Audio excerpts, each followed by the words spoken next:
जटाटवी गलज्जल प्रवाह पावित स्थले गले अवलंब्य लंबितां भुजंगतुं मालिकां डमड्डमड्डमड्डमनिनादवड्डमर्वयम् चकार चंड तांडवं तनोतु न शिव शिवम्।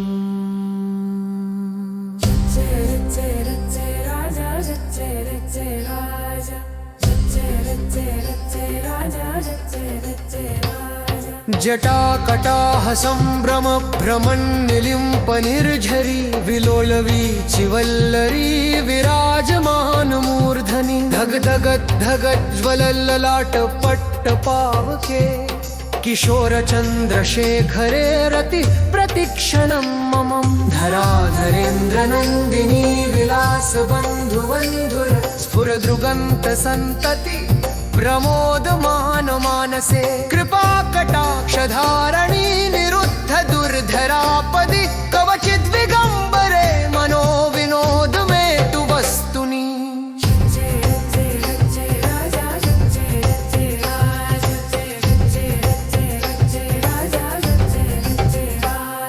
जटा भुजंग पिंगल स्फुरत् फणामणिप्रभा कदम्ब कुंकुम द्रव प्रलिप्त दिग्वधुमुखे मदान्ध सिन्धुरस्फुरत् वगुत्तरीय मेदुरे मनो विनोदद्भुतं बिम्भर्तु भूतभर्तरि सहस्रलोचन प्रभृत्य शेषलेख शेखर प्रसून धूलि धोरणी विधूसराङ्घ्रिपीठभू भुजङ्गराजमालया निबद्ध जाट जूटक श्रिये चिराय जायतां चकोरबन्धुशेखरः।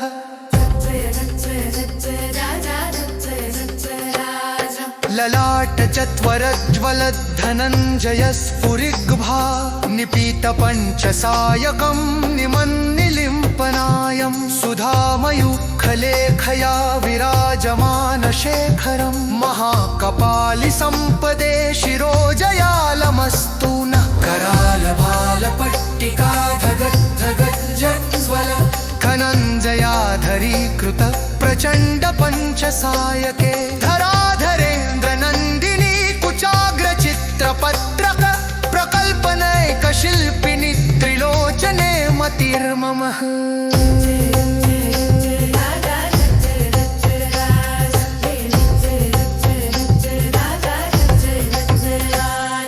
नवीन मेघमण्डली निरुद्ध दुर्धर स्फुरतुकुः निशीथिनीतमः प्रबन्ध बन्धुकन्धरः निलिम्प निर्झरिधरस्तनोतु कृत्ति सिन्धुरः कलानिधान बन्धुरः श्रियं जगन्धुरन्धरः प्रफुल्ल नील पंकज प्रपञ्च कालिमच्छटा विडम्बिकण्ठकन्धरा रुचि प्रबन्ध कन्धरं स्मरच्छिदं पुरच्छिन्द भवच्छिदं मखच्छिदं गजच्छिदं धकच्छिदं तमन्तकच्छिदं भजे।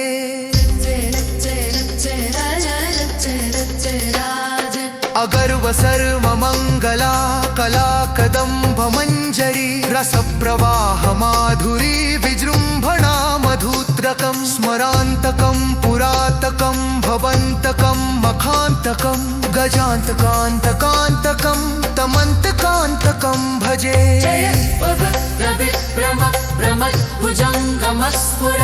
धगद्धगद्दि निर्गमत्कराल भालः व्यवाढिमिद्धिमिद्धिमीनं मृदङ्गतुं मङ्गल ध्वनिक्रम प्रवर्तित प्रचण्ड ताण्डव शिवः।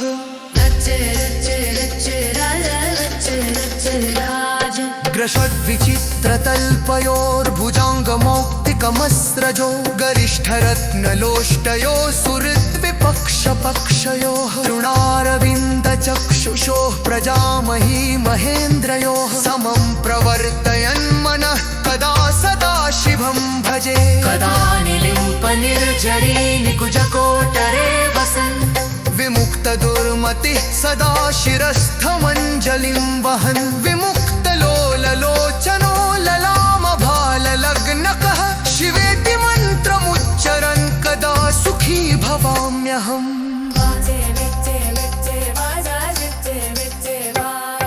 निलिम्पनाथनागरी कदम्बमालमल्लिका निगुम्फनिर्भक्षरन्मधूष्णिका मनोहरः तनोतु नो मनो मुदं विनोदिनी महनिशं परिश्रया परं पदं तदङ्गजगद्दिशं च यः प्रचण्डवाडवानलप्रभाशुभप्रचारिणी महाष्टसिद्धिकामिनी जनावहूतजल्पना विमुक्तवामलोचनो विवाहकालिकध्वनिः शिवेति मन्त्रभूषगो जगज्जयाय जायतम्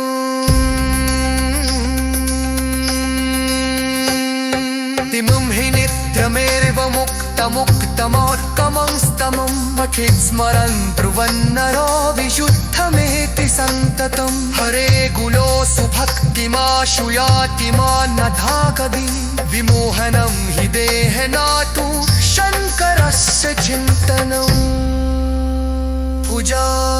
भुजावसानसमयी वृषवक्रत्प्रगीतम् यः शम्भो पूजनं तं कथति प्रदोषे तस्य स्थिरं रथदजेन्द्रतुरङ्गयुक्तं लक्ष्मी सदैव सुमुखी प्रजदाति शङ्खम्।